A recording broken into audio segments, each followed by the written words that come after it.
Nagsipagtago na nga yung mga kainuman ko dahil ayaw na raw nila. Shoot, amare, kabod na lang nagpanggap na simento. Hinahanap ko nga yung iba, eret na kahapon naman sa tipi. Kundi ka ba naman bugok, kabod ka na lang nagpanggap na manok. Yung isa naman nagpapakain ng manok.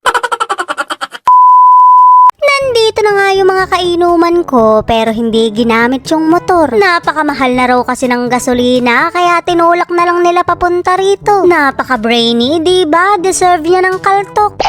Nandito na nga rin si Tagilid tsaka yung aming iinumin. Gin talaga gusto ko pero eto yung nirequest nila. Tumatagal daw kasi sila dyan kaya pinagbigyan ko na. Mare, hindi naman maselan yung atay ko.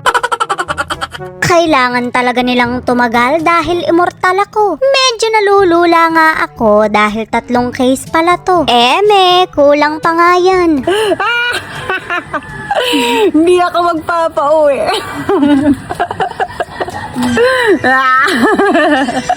Yung bebe ko naman, hayun at nagro-roller skate. Napakasosyal na nga ng mga laro ng bata ngayon dahil kami nunetumbang preso naman. Hinihiram ko pa yung tsinelas ng tatay ko para malaki yung pambalibag ko. Ay, ang bilis naman ng transition, umiinom na pala kami.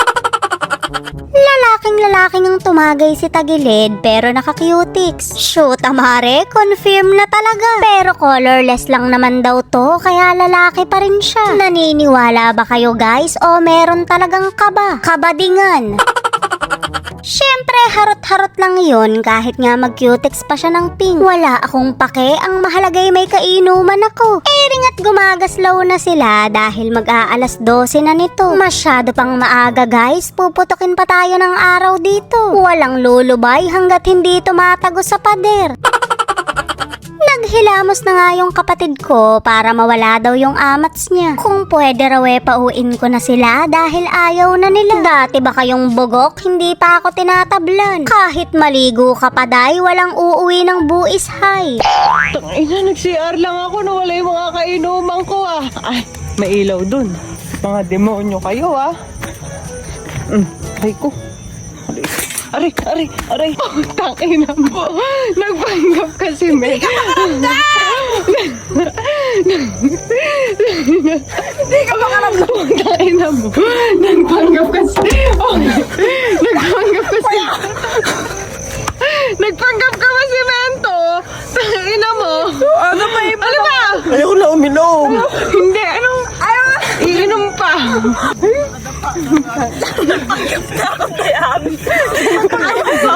Patay ka na. Nagpanggap na manok.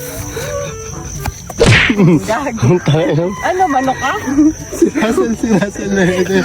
Asan ba putang na? Mare, tinatakasan na ako ng mga kainuman ko. Wala pala kayo mga mahihinang nilalangs. Puta, uminom pa tayo. Susunod ka mga ulo nyo. Ganyan yung mga gusto ko, yung sinusukuan ako. Ang sabi ko ngay dito na sila matulog at ipagluluto ko sila ng almusal. Ginagawa ko na lahat ng pang-uuto, wag lang nila akong uwian. Ringat sinaksa ko pa yung ilaw para malibang sila. Ay, ayun! Shoot, amare, parang bugok na lang talaga ako. Parang ako na lang yung natutuwa sa inuman na to. Para hindi kayo malasing agad, wag niyong gagayahin to. Pagka kasi masyado kayong malikot, tatamaan agad kayo. Ano ba kasi talaga trip mo? Ako napapagod sa'yo.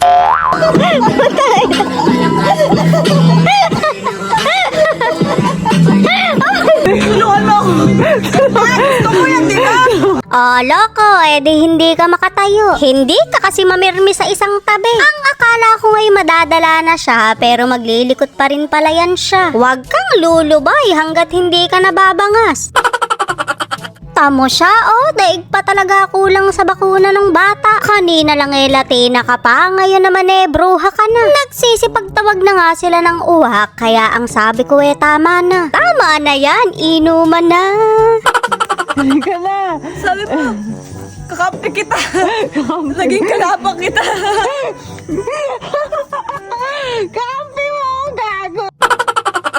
O diba, kabod na lang siyang naging toro. Ako na nga lang kako ang uubos ng nasa pitchel at magsilubay na sila. Wala tinatalo pa rin talaga sila ng 30.